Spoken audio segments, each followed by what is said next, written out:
Am I in? Yay, there we go. Hi, Silent. Hello, how are you doing Hi. today? Oh, I'm good. Happy Wednesday. Yes, happy Wednesday to you, girl. How you feeling? Got the curls out? The curls are popping. Yes. Thank you, Brought thank them you, thank you. back. Looking good and Yes, healthy.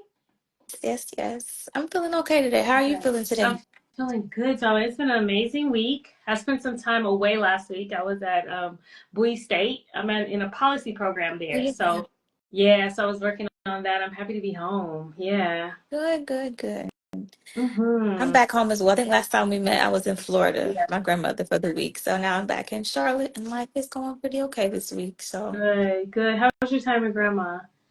it was interesting. Yeah, It was very busy, very yeah. busy, very full. We had a good time though, for sure, but Oh, she good. needs a lot of care, so Yeah, I was definitely hands-on most of the week. So yeah. I'm I do glad to like. get a break. Yeah, good, good. I'm excited for today's topic. Just excited for today in general. Hopefully, we'll get some folks asking a lot of questions of us. So, just to do a quick little intro, my name is Lachey Creighton. I'm a licensed cognitive behavior therapist, and I am the founder of Black Christian Therapy, which is an organization that is dedicated to helping folks find therapists across the globe that focus on Black folks of faith. And so we have an online directory, we have workshops, we have classes, and we have a Black Empowerment Book Club is coming up soon. That's going to be on Wednesday, so stay tuned for that. And then, yeah, we do a lot of projects and we connect folks to licensed therapists. So thanks for joining.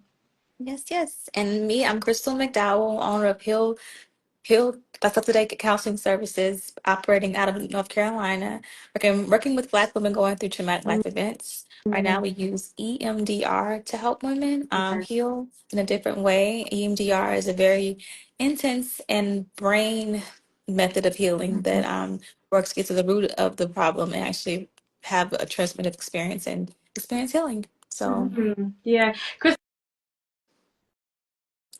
oh man, you froze. Michelle, come back.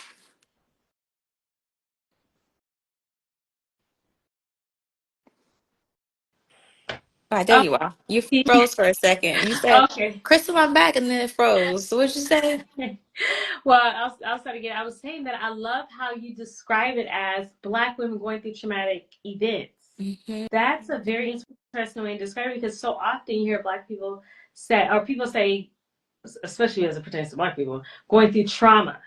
And so Hmm. before we jump in, can you actually detail the difference of that for us, or the significance rather? For me, I say like that because I don't want people to really own it as their identity. Like it's so much more. We experience traumatic events throughout our life, but when we say we're going through it, it means, in my point, what I mean is that at some point it's going to end.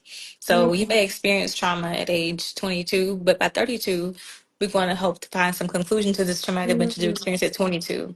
And so people like to say, like people who've been traumatized or who are I'm traumatized. It's who I am, but Mm-hmm. doesn't mean that's who you have to be. It's not your identity. It's just a part of it, what you've experienced. And hopefully it will change and transform and evolve. But you're not what your problems are. You're not your trauma. That's not your label. I mean, you experience anxiety, but you're Mm-hmm. not anxious, but that's not your identity. Hey, I'm anxious. Nope. I'm Crystal.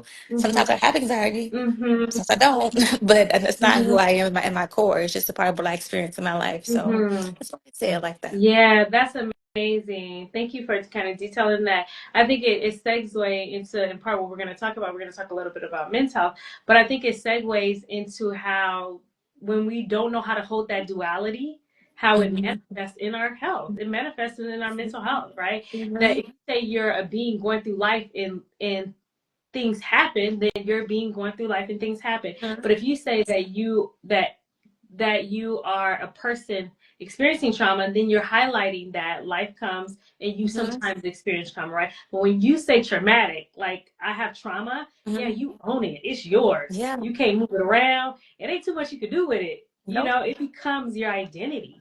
So I love that you have Hmm. that. Yeah. So that's segues into what we'll be talking about today, right, Crystal? We are focusing Yes. in on men's health, right? Yes. We're Crystal, we're two women talking about men's health. Yes. Because this also June is Men's Mental Health Month, which I didn't know honestly recently. I kind of feel bad I didn't know that, but Yeah. June is the Men's Mental Health Month, Mhm. and recognizing the things they go through and things that they experience. Yeah. But Crystal, that highlights. You said I feel bad that I don't know that. The fact that we don't know that in general. I mean, we brought it up, right? We're talking about it Mhm. because it was brought to our awareness, and we content our calendar. Mhm.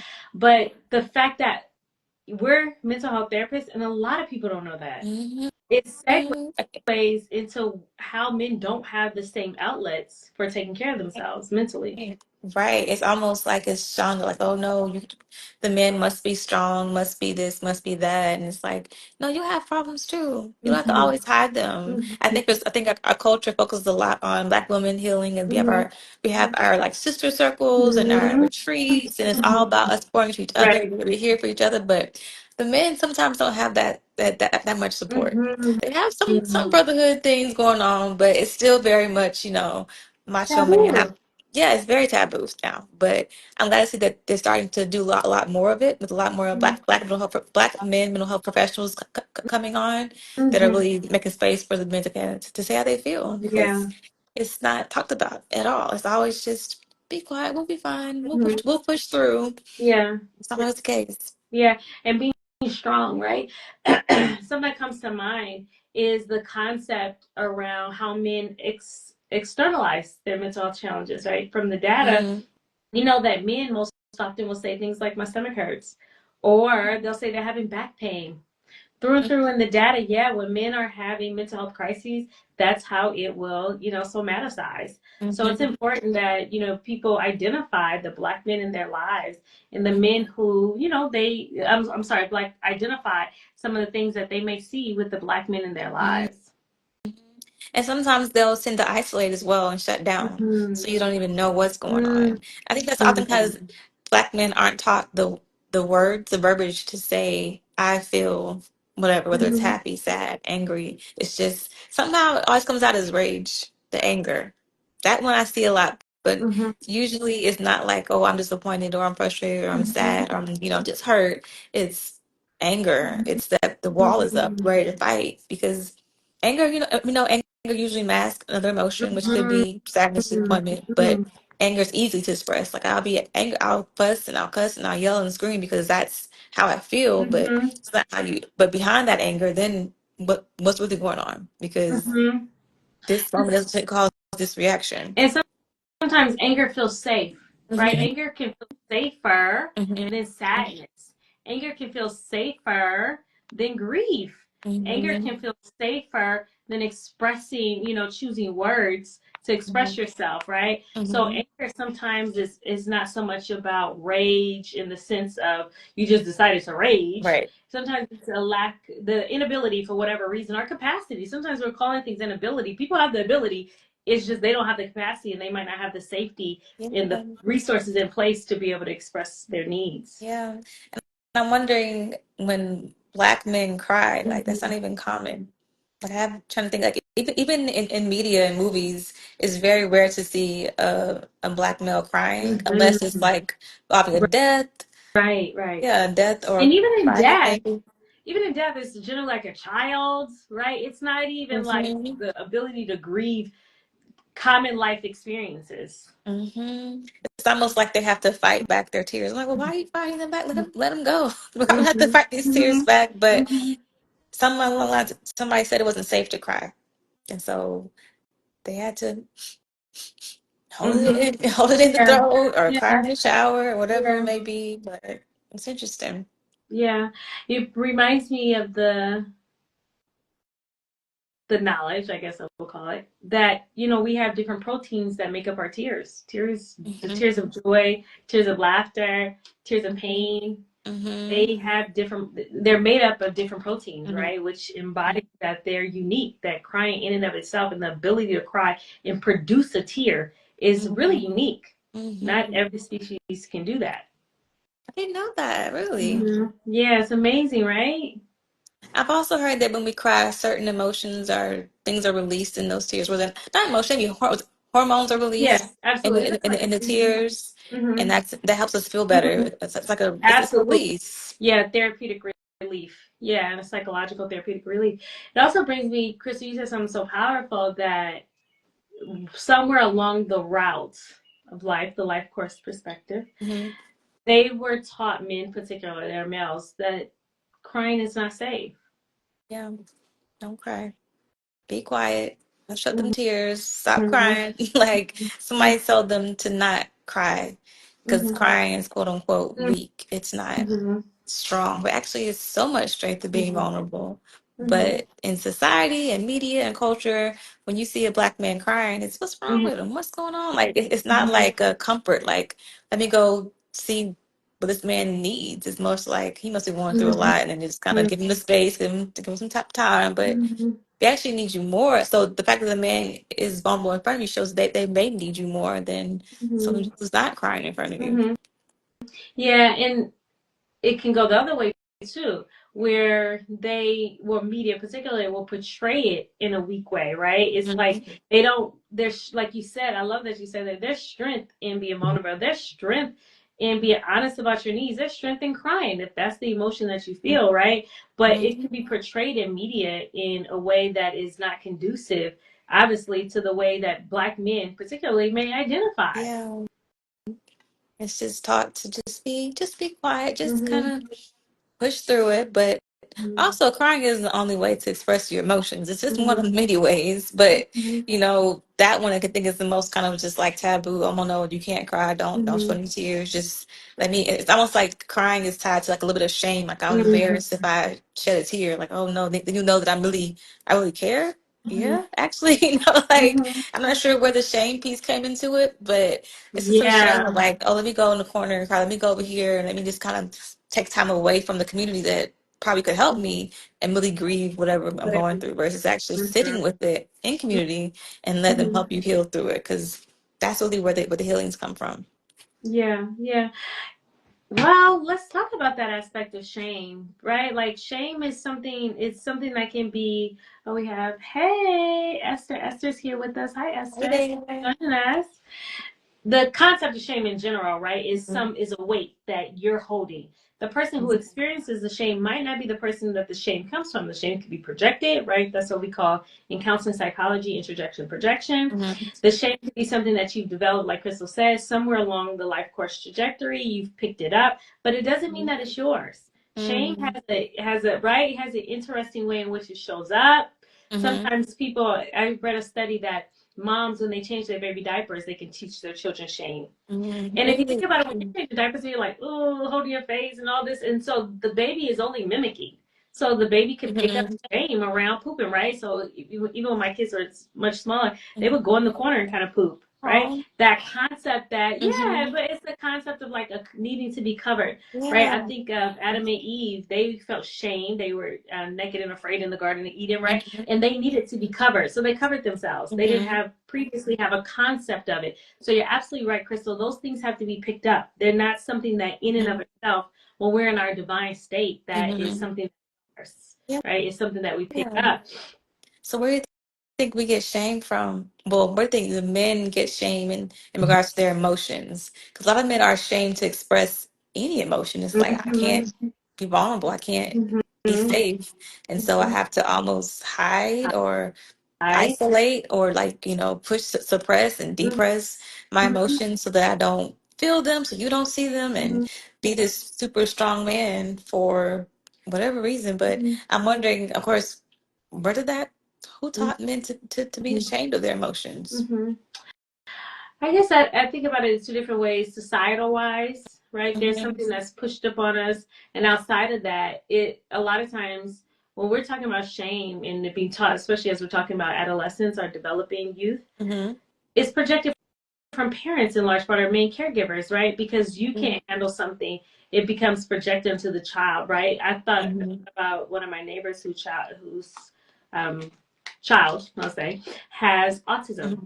And the behavior patterns may not be conducive to the time frame that that parent may have, right? So it's like that parent, in this case, a parent might, you know, feel embarrassed, and so they put a lot of it back onto the child to not carry the weight of the embarrassment. And so going back to what we originally said in our concept of shame, it's a weight. Now somebody got to carry the weight, right? Matter is Right. nor it's not created nor destroyed, right? It's gonna go Mm-hmm. somewhere. And so when we can't carry the weight of things, it manifests into shame, and the weight just gets Mm-hmm. transferred whether we keep it or we give it away.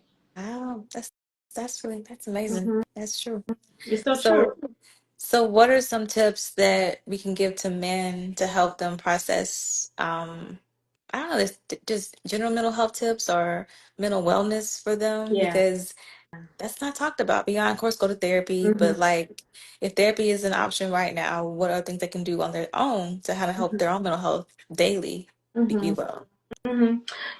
I think about it two ways. I think about it the ways in which we can support therapists who support clients, and I think Mhm. about it in how we support clients. So one thing that we can give as a tip that we can give to men, Mhm. right, is to build community where you are. Yes, it may be the case that you want to, be vulnerable in every space. You Mhm. might have to, there's shame that comes along with being vulnerable before you're ready to be Yeah. vulnerable. There's shame that comes along with hiding. So, decide what a safe community looks like for you and seek Mhm. support, whether that's in brotherhood, whether that's in communal settings, a family group, whatever that needs to look like for you. Define what safety has looked like in the Mhm. past, what it has not looked like in the past, right? And if Mhm. you're struggling with the concept of safety and what that looks like, ask for help. And that's where obviously a mental health practitioner comes in, someone that you trust comes in. And then Mhm. when I think about and let me just preference the reason why I say that, because even as a female therapist, a male might not feel that safe with me, Mhm. because not, it doesn't have to be because of me, but because the person who may have hurt them may have been a female, Mhm. right? Mhm. And men, Yeah. again, based on what we're saying, they don't have the same resources, and Mhm. socially, it's not so as socially acceptable to be vulnerable. Mhm. So we as therapists have to recognize that, in particular as female therapists, or maybe a male therapist, maybe it was a male. It doesn't really Mhm. matter. The point is that Mhm. we as therapists have to recognize that when we're talking about creating safe spaces for people, we have to leave room to be able to have conversations about that, even in therapy settings, or being Right. able to let go when we know that we may not be the best fit for a client. I Yep. brought up That's a with good clients, point too. yeah, I brought up with my male clients, how does it feel to talk about this with me as a female? Mhm. You know, and that sometimes is very, very helpful for them, because they're like, I thought you never asked, because they don't want to say it, right? Yeah. And then at other times it's like, oh, I didn't think about that at all. Thanks for bringing that up. I didn't think about it. Yeah. Thanks for telling me. Now I'm thinking about how that may mean that I'm expressing more or expressing less. Mhm. It could go either way. Mhm.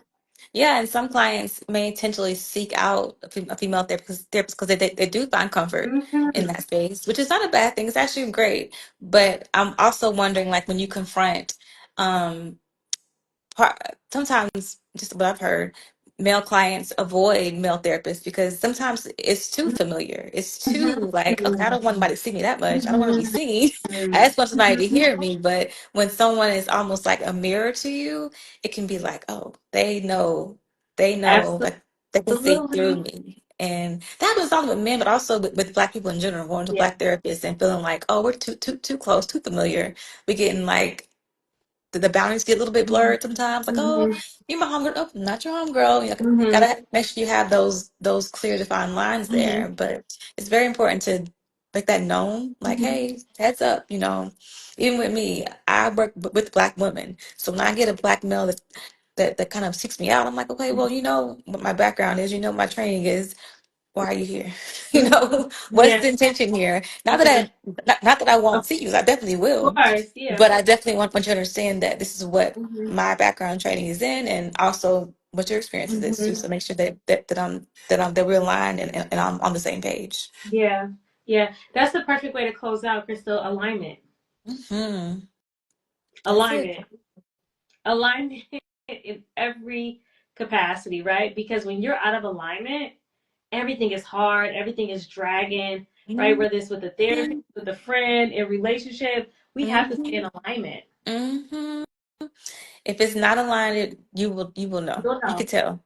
There's Right. a lot of barriers, a lot of frustration, a lot of Mm-hmm. blockages, and when you're Frustrating. trying to force connection, even with from a client to a therapist connection, when you're trying to force it, oh, well, let's go see him. You could tell when it's off. Like, oh, Mm-hmm. like even from as a therapist, I can tell when the client's not connecting with me and not Mm-hmm. listening, just kind of showing up just to show up or Mm-hmm. coming late, leaving early, Right. eating. Right. Like, Not leaving early, missing, leaving all that therapy time on the table.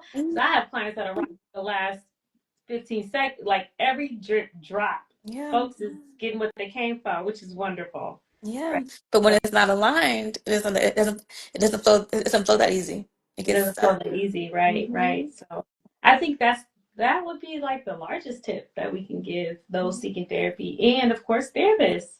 hmm Stay in alignment. yeah, Ask questions, yep. right? If it doesn't fit, don't make it. It's okay. Make it right. Yeah, awesome. Need to force it. Crystal, it's good to see you, darling. You're looking You good. as well. Thank you. You do Feeling too. good. Stay Thanks for being fresh. here. Yeah, fresh, fresh, fresh. Yeah, it's a good week. hmm We start, we enter the second week of June. It's on and popping. Yes, It's busy it already. is. We're already We here, already so let's keep it going. exactly. So tell the folks where they can find us next week. Next week we'll be back here. I'm not Mhm. sure which day though, because we'll actually be together next week. So we We might will, we Crystal. might be in the same place Yes, at the same that's time next right. week. So we'll let Oh, you all know soon, but yeah. there's a Stay chance you might tuned. see us together Yeah, in a new place. right. We got some good stuff coming up. I'm excited. I'm Yeah. excited. Stay tuned, guys. And thank you for your grace as we kind of work through our own kinks and figure some stuff out. Yeah, Mm-hmm. it's all coming together. It It's is. all It coming is. together. Yeah. Thanks for being here. All So we'll right. see you next week. We'll keep y'all See you posted. next week. Thank y'all. Bye.